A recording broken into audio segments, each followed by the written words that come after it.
Welcome back to the channel. Right, so last time we saw all of the panels being unboxed and what we were going to do to the Fiat. So what we are doing today is we're actually starting on the rear end. We're starting on the arch, the driver's side arch at the back, because it was the one that was the worst in terms of bodgery. Didn't have quite so many holes, but it was practically built of filler. So you'll see us progressing through that today. Hope you enjoy. Okay, so we're going to have a little look, working from the back forwards this time. As you can see, I've put a brace in that goes between the A pillar and the B pillar, just bolts into the hinge down there and the latch receiver up the top there.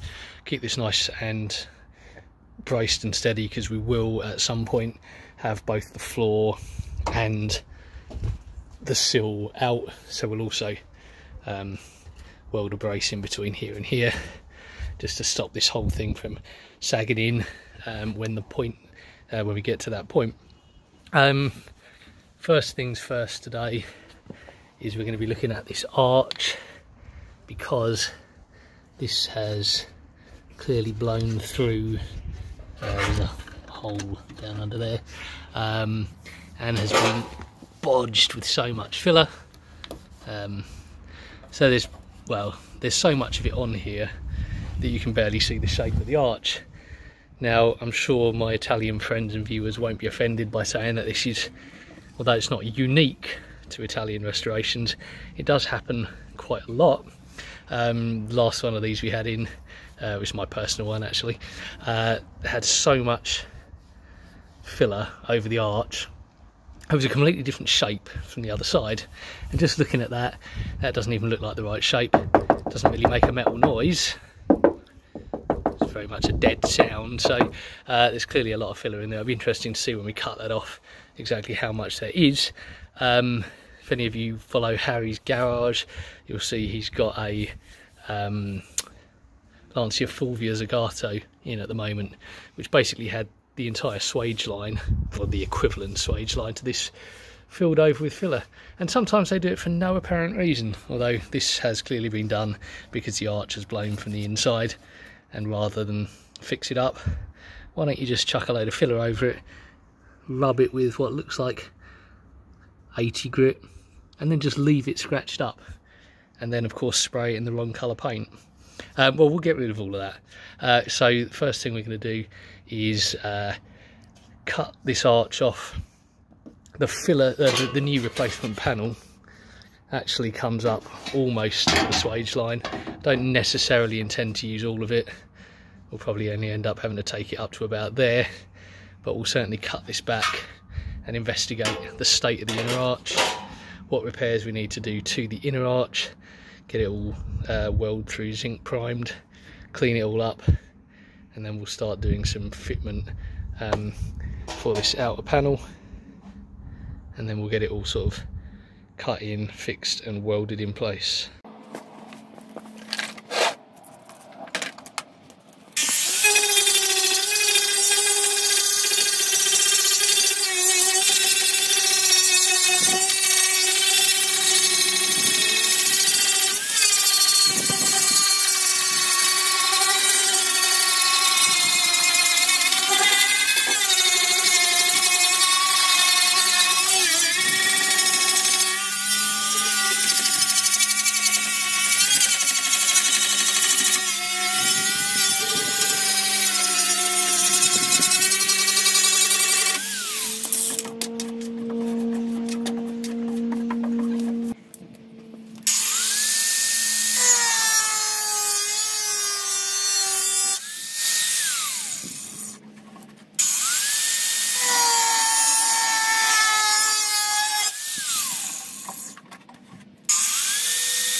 Okay, so as we've cut all of this back, sort of an exploratory cut on the outer side.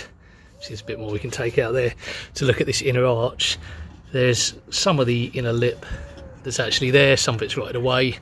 So what I'm going to be doing is I'm going to be remaking all of this missing part here, but I'm going to be using this as a marker to kind of work out where the inner lip should be.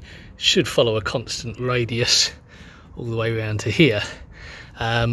Because this ribo panel is a better fitment to the start of the arch there, I'm going to use that as my marker. So I've just clamped that in place there for working out where the missing bit of metal actually goes, so I can build this in the correct place.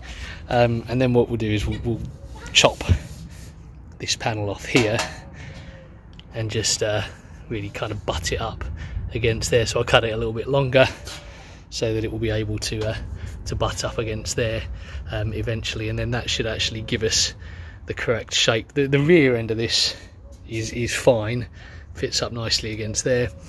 It just kind of loses its way slightly at the front. It's not quite the right shape. In fairness though, these are pressings from the 1970s and the tooling has worn out ever so slightly. Well, I'd certainly imagine it has over that time. That's a disclaimer I'll give them. And so therefore it's not too much of a surprise that these things need a little bit of finessing. Okay, I got a little carried away working and kind of forgot to film quite a lot of this. But what we've got is we've got the panel roughed into place, sliced around. I need to kind of tack in the inner arch here has been cut back, and the lip here, although it doesn't match with the original lip, will be welded to the inside here and form a watertight seal once the car's upside down, and therefore we'll still have the same strength. We'll have it stitch welded all around there. This part here will be finished when the sill comes across. Likewise, some of the filler pieces across here will be finished with the car upside down. We've got etch primer all up underneath there to kind of seal it all up, ready for putting this back on. So I'll just line this back up and then we'll begin spot welding it into place. Okay, so that's where we'll leave it for today. It's been sort of hand metal finished down to about 280 grit. There are a few pinholes still to weld up, but because it's such a large expansive flat panel, especially here, and the sort of mantra we were working to was as little filler as possible, and I've already had to do quite a lot of hammer and dolly work to keep that panel flat and take out any heat warping, we are having to weld it very slowly and sort of dance about all over it in order to stop it warping. However, we've got a nice profile on there, and there's going to be hardly any filler needed. A little bit of a fiberglass filler just in case there are any pinholes left once it's finished, and then just a little skim. As I say, down here it's going to be welded back onto the inner lip.